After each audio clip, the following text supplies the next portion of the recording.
Hey guys, Kamaya Tarpley here. Today we're not going to do a book review. Today I'm actually going to announce what I said I would announce last time.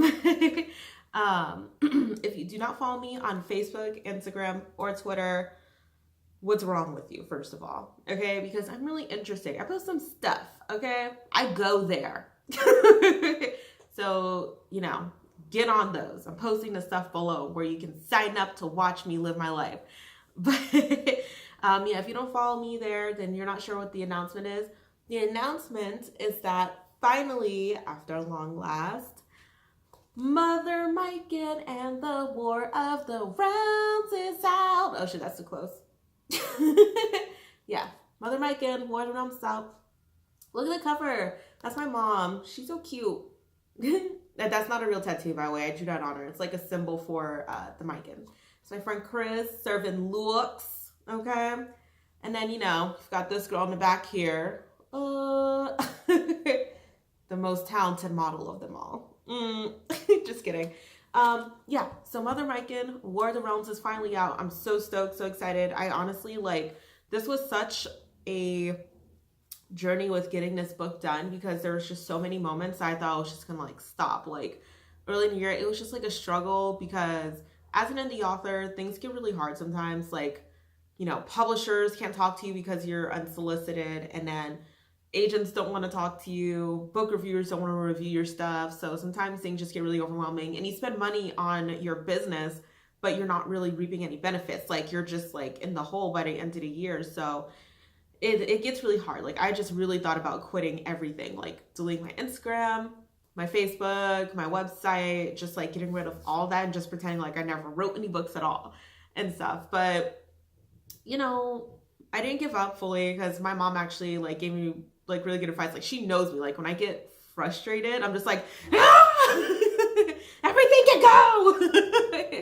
And she's just if things are really stressing you out that much, take a break from the business end and focus on just the writing, because you don't want to lose the writing at the end of the day, because the writing's the most important part. That's who you are. That's what you have. Even if you don't make money from it, that's part of you. And you shouldn't let something like the business aspect of things really kind of break down who you are. And I was just oh, got me a little verklempt. Because she's right and stuff. I had to take a little bit of a break. So this book took me a little longer than usual to finish. But any other author, you're pissed off when you're writing it because you freaking hate it. You're just hate this, hate all of it, hate everything about it. This trash, garbage.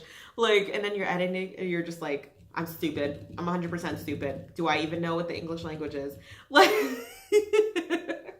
You just hate yourself when you're writing a book, okay? If you want to know how an author feels when they're writing a book, they hate themselves.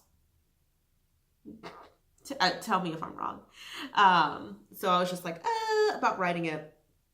But when I finished everything, got all the products finished, finished the story, the editing, the photo shoot, the editing, the cover, because as, again, an indie author, I do every single piece of my business. Not a single person on this earth helps me with anything.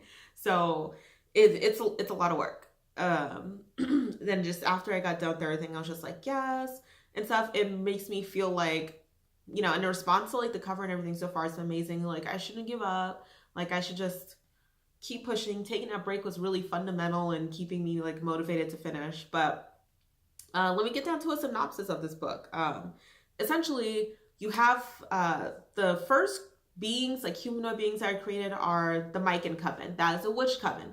That's 13 that are created at first. They were brought to the earth by who is a goddess, to essentially build the earth back up from what it was before, because the first creatures that created it essentially destroyed the earth. So they built the earth back up. They're living in peace, harmony. They were naked, living free. And then got bored and created humans. And of course, as per usual, humans ruin everything. So they essentially kind of run the earth into the ground. They treat the Maiken like crap. They have them segregate themselves. And the Maiken are just you know what? This is stupid. They had to obey at first because they are very dutiful to but then they were just no, I think the fudge not. So what they ended up doing was they created the Zeren, which are the elves. So just to decipher for you guys, this is a Maiken, this is a Zeren. Okay, the Zeren are giant, massive, like, warrior elves who just, like, are created to police the humans, regulate them, not do anything crazy. And they're, you know, them and the Maiken are living cool. Humans are cool, but then one day the humans decide to revolt. And obviously, you know, you have supernaturals against human. Who do you think's gonna win? Okay. But the battle's pretty epic, I'm not gonna lie, because I'm an amazing writer. No, but they lose, and like Amara has her right hand Vidar, who's the first elf that she created. That's like her child, her baby, whatever. But you know, he's a grown man. But they, you know, they're glued to each other. They're just like BFFs, whatever. And he becomes pretty power hungry and wants more from the humans. Like, he is not satisfied enough with peace. He thinks they should be dominating. So him and the other Zeren essentially take over. They kick the Maiken out. So the Maiken are gone again. They're just like, can't get no justice. Can't get no respect. After they're banished, they learn about what Vidar ends up doing. And he does some like really heinous, disgusting crimes with the humans. Like freaking eating them. Okay. And enslaving them. And so from there, you see that they have to really kind of go against each other. And that's the ultimate war of the realms, because you have your creators and the people they created. And now it's just like, will the creators be able to destroy their children, essentially? Or will the children be able to, you know, kill their parents? Like, it's just, it's crazy. I want to say I did pack this book chock full of symbolism. So if there's things you don't get, just take a moment to think about it. Because that's what kind of frustrates me these days and stuff, is that like a lot of people just give up and stuff. They don't try and find the symbolism in the book, what the writer was trying to get at. They're just like, they didn't spell everything out for me. Like, you're a reader. Pull it together, Susan. Okay? Not everything's gonna be spelled out for you. Look for the clues in the writing. That's the fun thing about reading, is that not everything is written out for you. It's a world in your brain that you're able to put out there. I love movies, but you're reading a world somebody else created, and then you're altering it to look like your own world. So I think keep that in mind, guys. Also, I do want to say all the characters are Black.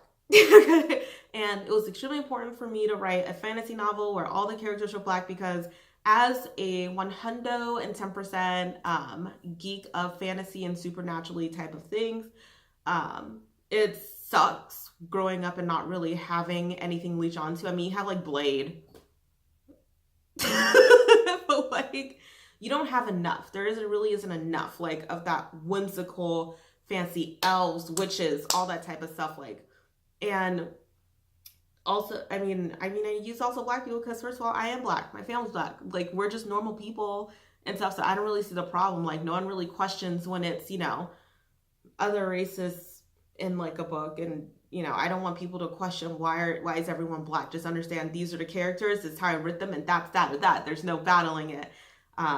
It's just kind of a struggle because I really have to avoid being pushed into an urban category, because urban category kind of disgusts me. I hate that there's a category called urban. That's basically saying no matter what genre you write, if your characters are Black, that's where you're going. I've had agents tell me, you know, I'm not accepting urban works, or people ask me, am I an urban author? No, I'm not. No, I'm absolutely not. First of all, I do write for all races. And second of all, just because there's Black people in it doesn't mean it has to be segregated into a whole other category. We're normal people like everybody else. Like, chill. So I just really hope people keep that in mind and just enjoy the book for what the story is. Like, don't zero in on the fact that everyone is Black. Okay? Don't zero in on that. Just enjoy the book for what it is. I personally feel like it's a good story. It's a unique story. I really worked hard on it, so I really hope people like take that into consideration. But yeah, that's pretty much really it with that. Yeah. I'm working on the next one already. I can't wait for that one too. That one's like a pretty like gnarly concept as well.